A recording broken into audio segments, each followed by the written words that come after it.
Mr. Luttrell from Texas. Good afternoon, Mr. Secretary. How are you today? Good afternoon, Congressman. I had a live line of questioning I was going to ask you, and I got to tell you, just to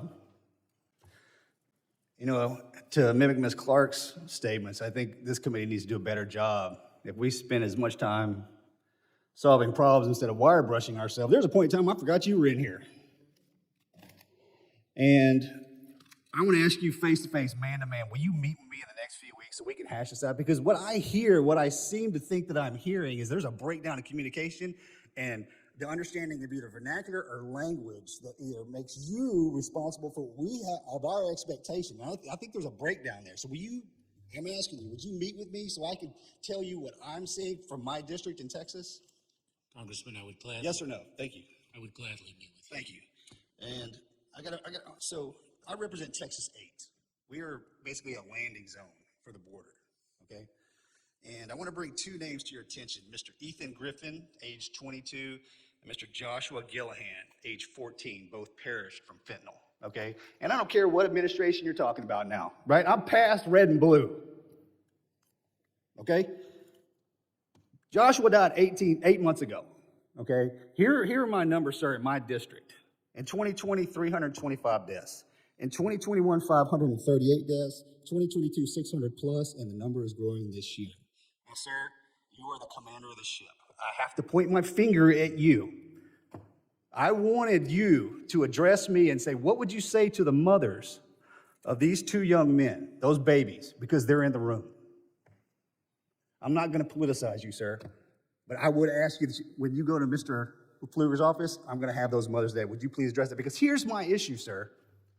Every day, I run into those mamas. Every day. And I have to tell them, I'm working on it.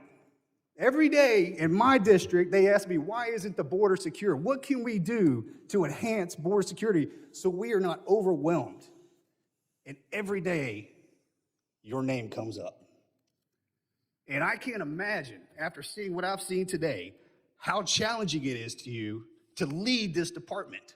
We will do better. I give you my word as a Texan and as a congressman that with this committee, we will do better to provide you guidance as a united body so you can secure our border. That's what we need. You agree to that? Congressman. Whoa. All right, hey, back that up, buddy. I identify as a man, and I don't have any pronouns. Congressman, I apologize. Congressman, we need to work together to address the challenges that have been the subject of this hearing. And fentanyl and the scourge of fentanyl is one of them. Let me share with you that the scourge of fentanyl is not new to 2023. It is not. I'm not saying it is. I'm not saying it is. I'm not saying that at all, sir. What I'm saying is these numbers, and again, you heard me say, I don't care what administration you're talking about, these numbers are progressively getting worse. So, you and I, and this committee, and this body politic, need to put aside our differences because it is the American public that are suffering. No wonder they're pissed at us. Yes? Agreed, Congressman. Let me share with you one thing that we could do, just one example of what we can do together. Fund the Department of Homeland Security for $305 million so we have a greater level of non-intrusive inspection technology to detect and I agree that we need to fund. However, sir, if we're going to spend, $3 million on a private law firm to help you prep for hearings, from what I understand, the documentations that I saw today, $1.5 million already gone out the door.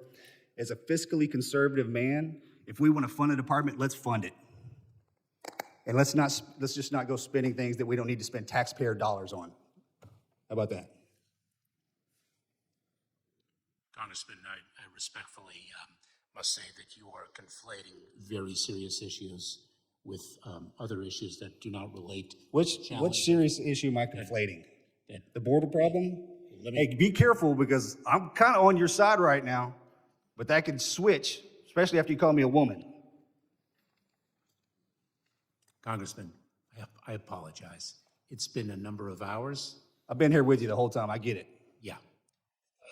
Well, let me share with you. Your seat over these last few hours has been very, very different than my seat. So my level, I apologize for the error. You think so?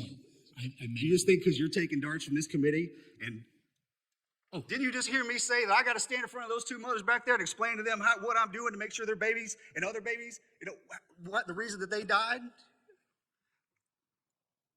I didn't think so. I yield back.